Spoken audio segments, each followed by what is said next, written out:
बच्ची का gang rape हुआ, उसके घर परिवार में जाकर पूछना। हम सरकार तुम्हारे साथ है, प्रशासन तुम्हारे साथ है। अगर ये दिलासा सरकार देती तो मुझे लगता है कि महिलाओं की सुरक्षा को लेकर सरकार एक जिम्मेदारी के साथ। भारतीय जनता पार्टी जिंदाबाद, भारतीय जनता पार्टी जिंदाबाद।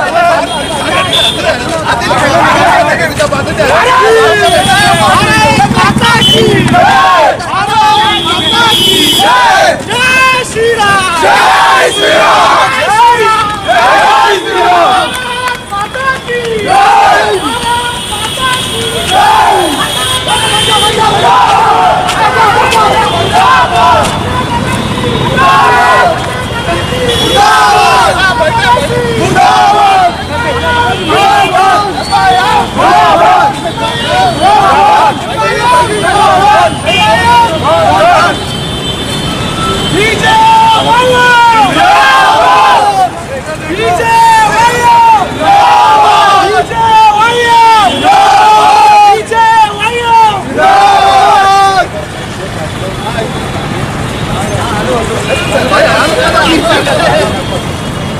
पीछे आ जाओ।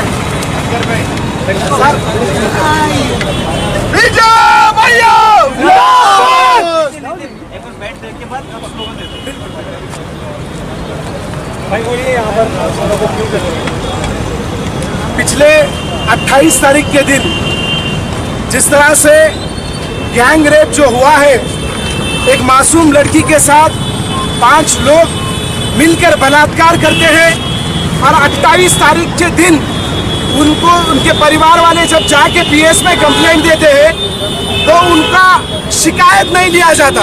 जब भारतीय जनता पार्टी इसमें उतरती है, जब जाकर उसके अंदर एफआईआर बुक होता है, एफआईआर बुक होता है, लेकिन किनका भी नाम उसके अंदर मेंशन नहीं किया जाता।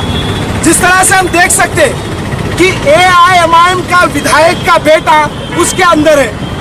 जिस तरह से पुलिस डिपार्टमेंट दूसरे दिन प्रेस कॉन्फ्रेंस कर इसके अंदर कोई भी नहीं है, कोई विधायक का बेटा नहीं है, कोई मिनिस्टर का बेटा नहीं है, कोई नहीं है बोलना। मुझे लगता है कि ये बड़े ही शर्मनाक की बात है, क्योंकि पुलिस डिपार्टमेंट का काम ये है कि जानकारी इकट्ठा कर कोर्ट में जमा करना है, लेकिन फैसला तो उनका देने का काम नहीं है। फैसला देने का काम कोर्ट है, भारत का संविधान है, संविधान के हिसाब से उनको शिक्षा दी जाती है। लेकिन हम देख सकते हैं कि पिछले 8 दिन हो गए, लेकिन अब तक उनको जेल में डालने का काम नहीं किया गया। और सबसे बड़ी बात, सबसे बड़ी दुर्भाग्यपूर्ण की ये बात है कि तेलंगाना में पूरी तरह से महिलाओं को सुरक्षा देने के लिए सरकार पूरी तरह से फेल हो चुकी है। हम देख सकते हैं कि तेलंगाना के मुख्यमंत्री हो या KTR हो, KTR को मैं समझता हूँ कि KTR को ट्विटर की मिनिस्ट्री देने की जरूरत है, क्योंकि उनका काम सिर्फ ट्विटर में ट्वीट करने का हो चुका है। चाहे रेप हो, मर्डर हो, चाहे कोई भी घटना हो, ट्विटर पे ट्वीट करना है, देखना है।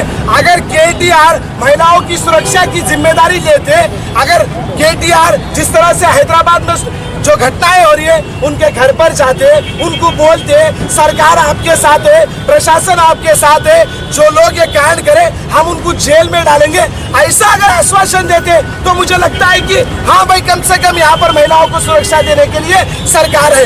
लेकिन सरकार पूरी तरह से विफल हो चुकी है। अब बड़ी बात, असदुद्दीन ओवैसी पिछले 8-10 दिन हो गए, एक भी स्टेटमेंट नहीं है, एक भी बात नहीं है, कुछ भी उनका जवाब नहीं है। अगर देश में अगर कुछ भी होता, देश में कहीं पर भी कुछ भी होता, तो पहले स्टेटमेंट असदुद्दीन ओवैसी कहा था कि भाई यहाँ कर्नाटका में मॉब लिंचिंग हुई, कानपुर में घटना हुई, ये घटना हुई, तुम्हारे क्षेत्र में, तुम्हारे घर में, तुम्हारे विधायक का बेटा इस तरह से इसके अंदर रेप में कांड में आया, लेकिन असदुद्दीन ओवैसी का जवाब तक नहीं आया। भारतीय जनता पार्टी, भारतीय जनता युवा मोर्चा, तेलंगाना की सरकार हो या AIMIM पार्टी हो, ये वार्निंग देती है कि जल्द से जल्द उन 5 लोगों को जेल के सलाखों के पीछे डालकर उनको फांसी की सजा या उनको संविधान के हिसाब से सजा नहीं देंगी। हम प्रगति भवन जाएंगे, DGP ऑफिस जाएंगे, कमिश्नर ऑफिस जाएंगे, लेकिन उस बच्ची को न्याय दिलाने में हम आगे रहेंगे। क्या डिमांड है? हमारी डिमांड यही है कि सरकार क्यों अब तक खामोश बैठी हुई। अगर ये आम इंसान का केस होता तो जल्द से जल्द उसको जेल के सलाखों में पीछे डालती। ये विधायक का बेटा है बोल के उसको अंदर नहीं डाली, या मिनिस्टर का पोता है बोल के इसके अंदर नहीं डाली। ये सवाल हम सरकार से पूछना चाहते हैं। किसके एमएलए का बेटा है वो? ये बहादुरपुरा एमएलए का बेटा मौसम खान का बेटा उसके अंदर है।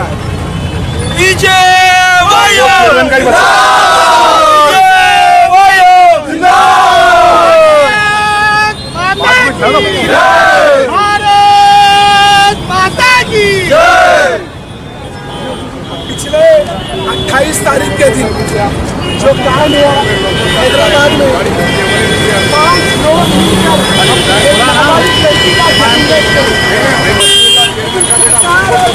बच्ची का गैंग रेप हुआ, उसके घर परिवार में जाकर पूछना।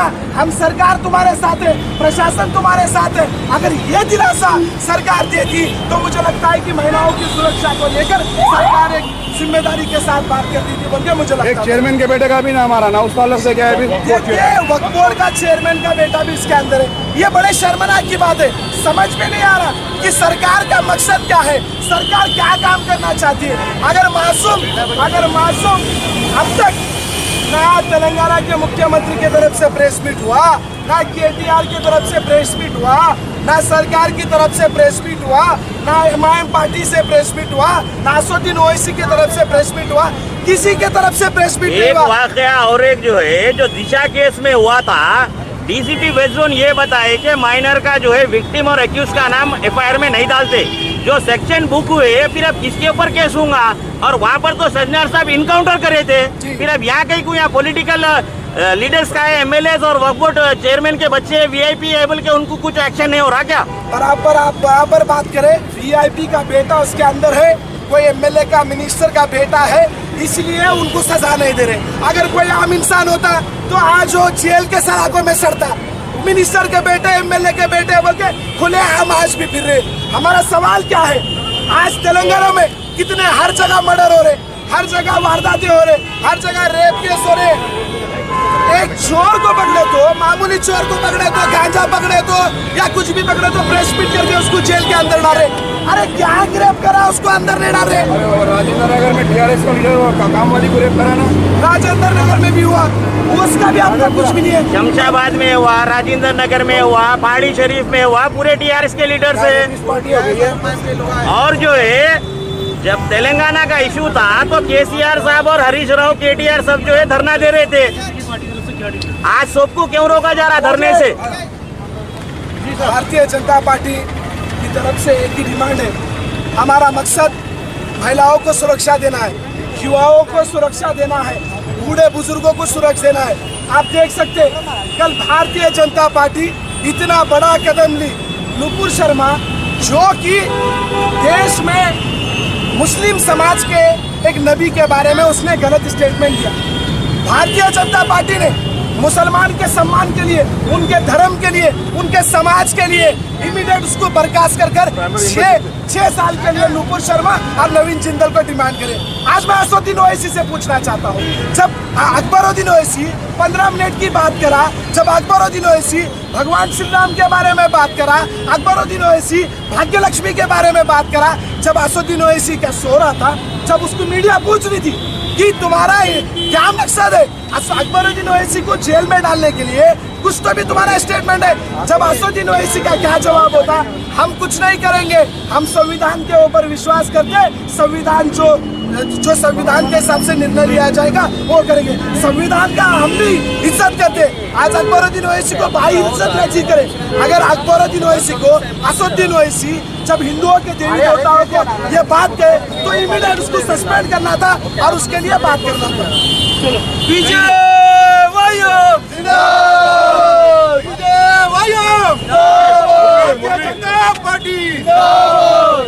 एमआईएम घुटाला, एमआईएम घुटाला, एमआईएम घुटाला।